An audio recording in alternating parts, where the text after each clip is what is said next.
Hi, everyone. Happy New Year. It's Kristen Darcy. It's January 5th, 2016, and it's our first Tell-All Tuesday for 2016. I'm not sure if you received my newsletter. It just went out today. Given our hecticness of the holidays, it was a little bit delayed going out.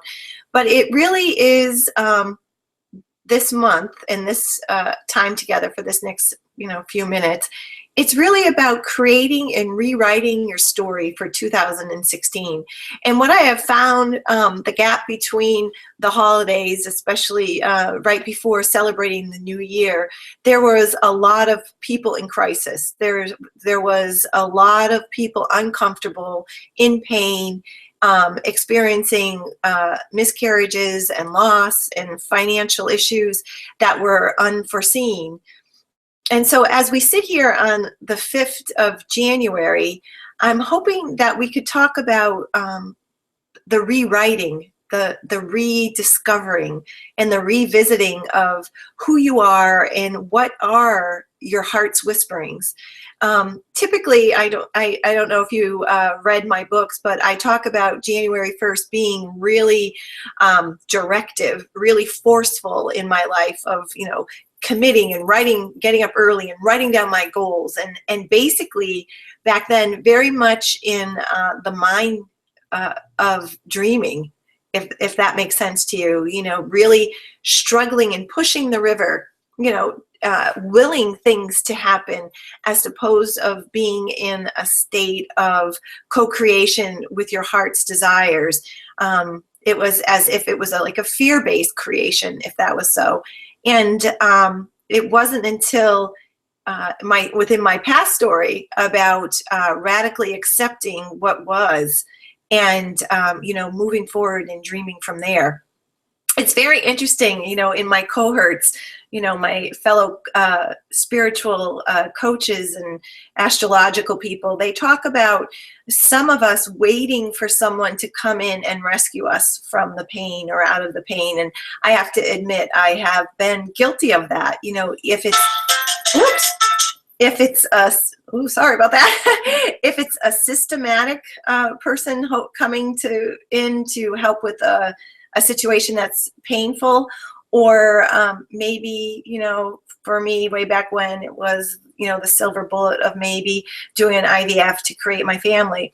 But there's a sense now of, we can't sit on the sideline anymore and wait for someone to come in and rescue from the situation, because we all have that divine power to co-create.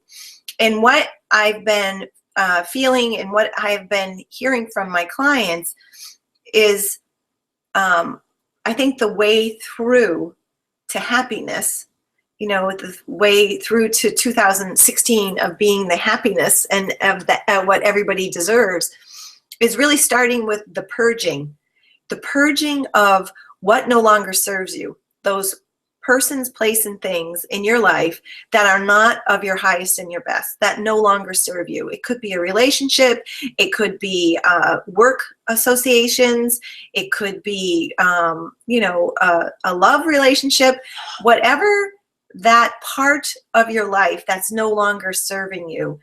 And how do you let that go so that trueness, that whole part of you can come in and co-create and be part of your 2016.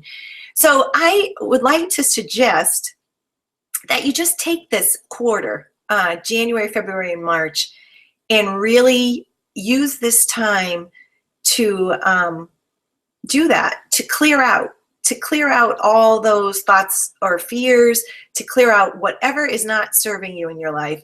And maybe you can start by clearing out your home. It was funny, I think I talked about this before. I got a dumpster, and it was the most liberating sense that I had of really clearing out the past that no longer served me, what was weighing me down. And I'm not saying that you have to take that extreme, but really clearing out your mind, body, and soul and your physical space to create space. I know in my newsletter I talked about how you can't pour coffee into a full cup of coffee. You have to have space in your vessel. So the first thing would be to purge, really get rid of, and it's okay. And what part of your life right now do you radically accept? And what part do you not want to drag that with you into a new story, into a new being? So it would be purging and clearing out. And then what that will do is create a sense of clarity for what 2016 is going to be for you and what will bring you happiness. What is happiness? Because you know what? I know you all know that I used to be a preschool teacher, and what we used to, I had a cook, and she was amazing, and she would make a breakfast, lunch, and a snack in the afternoon. And what we used to tell the little peanuts, I had 51 a day, we would say, you know what, your taste buds grow up. So maybe what you didn't like yesterday, you might like today. So why don't you try that? So if you allow yourself the space to birth, not only if one of your dreams is to birth a physical being, a baby, but to birth a new way of being for 2016, you're actually giving yourself oxygen, oxygen and clarity. And then the magic will come in. A Cinderella says a dream is a wish your heart makes. And I actually have that on my bathroom wall because once you get through the clutter, and the clutter could be your past fears, your past anxieties, your past sorrows. Once you clear that out and create clarity, your dream, your heart, your wish, that quiet wishing will come through. And the next thing is really to watch your thoughts about it. And, are your thoughts some of the things that need to be cleared out? Are they uplifting, or are they, sabotaging? And then lastly is to take action. And so one of the great quotes I love is sometimes doing nothing is doing something. And I had a great friend when I used to have my preschool who told me that.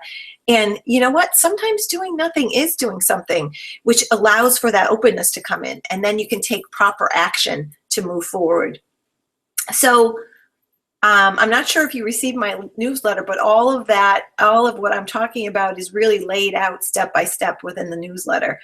And lastly, the most important would be, who's your tribe? Who's your tribe? And looking at your tribe, the people around you, to see if they're really, in match with where you're going and what you want to do. And you know what? If you have to clean house, that's okay. Because just like I said before, your taste buds grow up. So does how you want to live or co-create change. And I have Kuan Yin over my shoulder as always. And she is, the goddess of compassion. And I really encourage you for January, February, and March to have self-compassion. Look at what you want to radically accept in your life that resonates with you. Clear out what doesn't. And then in March, let that be the time that you take action. I know, but I'm muddy, nutty, crunchy, and we are in a Mercury retrograde, which is so useful, to revisit, reevaluate, and just take that time to decide of where you're going and what you're doing. I just wanted to look. And the most important is really to ask yourself, does this keep my light shining? Is the goal that you want to create keeping your light shining, or is it dulling it? So way back when, I created these virtue cards, and they were so helpful to me when I did it, and this one is prudence. And it says, acting with or showing care and thought for the future. Committing to a goal with insight, wisdom, and knowledge, focusing on the purpose. And what you can ask yourself to focus on the purpose of the goal is, what are you doing? What are you doing? I had amazing conversations with professional women, not that everybody's not professional when we're speaking, but who are really questioning, the offerings that they're doing. Is that in line with where they're going and what their vision is? And so simply asking yourself, what am I doing? Where am I going? And allow those answers to come in. I think it's an exciting time, because it's almost as if we're taking a collective moment of reflection, and maybe moving away from the hard driven resolution goal, dog eat dog way of being. That's my hope. So I have a little bit of a commercial. I am actually so excited for January, because I have so many fellow professionals that are going to be with us all month long.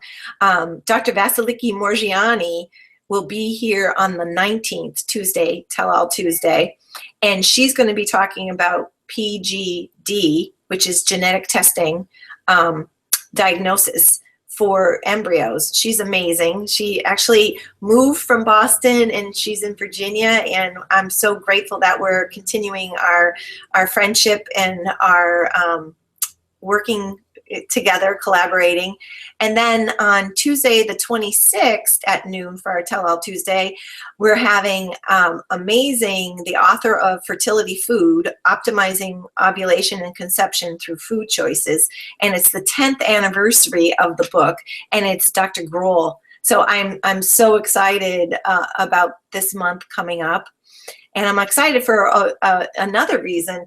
I have a call to action, and the call to action would be to like the video, comment on your video, give me some feedback about how you feel about taking this 3-month time, January to March, and a softer, kinder, more approach to resolution or goals and dreaming. I'm not saying that you can't take action before, but really, kind of taking a backdoor approach, a more soft a way of creating, and a feeling approach. So the call to action would be to like this YouTube video and comment on it. And then, of course, I love goodies, and we have so many cool stuff coming up for this year too. But if you do that, I will send you a copy of Love and Infertility, a hard copy.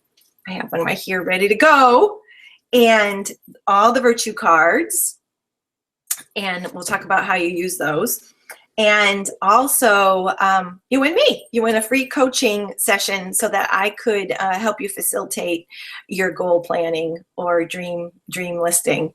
And then I have a great big shout out to all the people up in North, our Canadian friends, who are in the process of taking advantage of a new change, which is including an IVF cycle, which is exciting. And also very stressful because of the wait. They're not only going to have to look at the 2-week waiting period, but there's also a wait of when they can start the process. So if you're up north in Canada, welcome, and thank you to the organizations that are promoting the Tell All Tuesdays. And I have a special bundle, which was all of the things and more. I sound like an info commercial, but really all of it and more, which is actually two coaching sessions to help you, create not only your dreams list, but also your fertility game plan. So just to recap, we're talking about just taking a gentle break of the hard-driven way of doing, our New Year's resolutions, which, to be honest with you, they don't usually come through. We start off really strong in January, and then, we kind of fizzle off. But taking this time, January to March, to really get clear about what you're dreaming, what your heart is whispering to you, and then clearing everything out.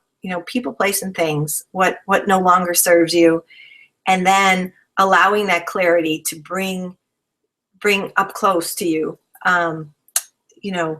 what are you doing and why are you doing it? And it's really profound. It's really profound. And that creates such a sense of peace. I know from experience, trying to push the river, push it. But if you, do radical acceptance and then surrender, it's very powerful. And lastly, your tribe. Who is your tribe? I'm doing some tribe cleaning, and it's could be, you know, it does have its challenges, but you know who you are January 5th, 2016 isn't who you were a year ago, and you know, it's honoring the growth and taking that time. I actually saw this really cool exercise from a fellow coach, which he took a jar, and each day is having everybody in his household write down what was the best part of their day, or what was the one thing that brought happiness. And of course, so I got my bell jars, and I got, you know, paper, and I explained to my children that we would be doing that. And of course, there was eye rolls and sighing. But what's so amazing is once you start those habits, you know, they linger, because way back when my kids were little, we would do January 1st was our goals. But this year we did something different, and you know, maybe this would resonate with you. Instead of doing that hard hitting, you know, these are my goals, these are my 10, you know, my 10 dreams and my 3 top. We took an afternoon during the break and did vision boards, something that we hadn't done for a few years. And it was on the, you know, encouraging of my daughter. And it was such an amazing, relaxing exercise. And so maybe during this time, from January to March, you might want to think about just doing a vision board. And a vision board is really just a visual reflection, if you would, a mirror, mirror reflection of what your heart is saying. And so look for the next week's Sparkle Up tip. And I think I'm going to put myself out there and share my vision board with you. And if that resonates, you know, maybe you want to run and go to AC Moore. We got some funky paper and some stickers, and we went through magazines, and it was really a lot of happiness during that time. So I'll show you my vision board, and remember to like the video, comment on the video, share the video, and then you'll be automatically put in for the goodies. And feel free to email me directly at kristen@kristendarcy.com. And thank you so much. And I look forward to you RSVPing for the upcoming Tell All Tuesdays with Dr. Vasiliki Margiani and Dr. Grohl. And God bless you, and have a great week, and be kind to yourself. Bye-bye.